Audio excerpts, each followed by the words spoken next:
ৰূপহীহাটৰ শিঙিমাৰীত সংঘটিত হয় এক ভয়ংকৰ পথ দুৰ্ঘটনা তীব্ৰবেগী অল্টো বাহনে খুন্দিয়ালে পথচাৰী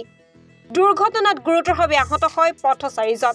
আহত লোকজন ৰূপহীহাটৰ কাৱৈমাৰী বুলি জানিব পৰা গৈছে আঘাতপ্ৰাপ্ত লোকজনৰ অৱস্থা অতি সংকটজনক হোৱাত নগাঁও মেডিকেল কলেজলৈ প্ৰেৰণ কৰা হয় আনহাতে দুৰ্ঘটনা সংঘটিত কৰা AS02S 9886 নম্বৰৰ বাহনখনক স্থানীয় ৰাইজে আটক কৰে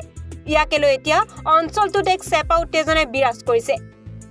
বৰ্তমান ঘটনাস্থলীত ৰূপহীহাট আৰক্ষী উপস্থিত হৈ তদন্ত অব্যাহত ৰাখিছে দুৰ্ঘটনাটো আজি সংঘটিত হৈছে এটা 10:30 মান বজাত কিন্তু ইয়াৰ পূৰ্বেও এই জাগাডোখৰত প্ৰায় এক্সিডেণ্ট হৈয়ে থাকে এটা ব্যস্ত ৰুট নগাঁৱৰ পৰা লাউখালৈ যোৱা ব্যস্ত ৰুট নিয়মমতে ইয়াত এটা বজাৰ আছে বজাৰৰ লগে লগে পঞ্চায়ত কাৰ্যালয় আছে মছজিদ এখন আছে বিদ্যালয় আছে শিঙিমাৰী মহম্মদ আলী উচ্চতৰ মাধ্যমিক বিদ্যালয় ইমানখিনি অনুষ্ঠান থকাৰ পিছতো ৰাইজে বিচৰা সত্ত্বেও ইয়াত কোনো স্পীড ব্ৰেকাৰৰ ব্যৱস্থা নাই গতিকে ৰাইজৰ আপত্তি আৰু দাবী এই এক্সিডেণ্টখিনি ৰোধ কৰিবলৈ হ'লে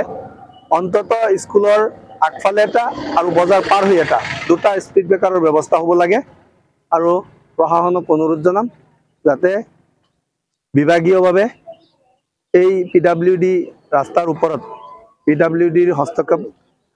যাতে স্পীড ব্ৰেকাৰৰ ব্যৱস্থা হয় আজি যে দুৰ্ঘটনা হৈছে মানুহটো কেনেকুৱা অৱস্থা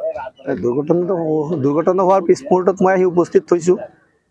চিৰিয়াছ এক্সিডেণ্টেই হৈছে মানুহজন আহত হৈছে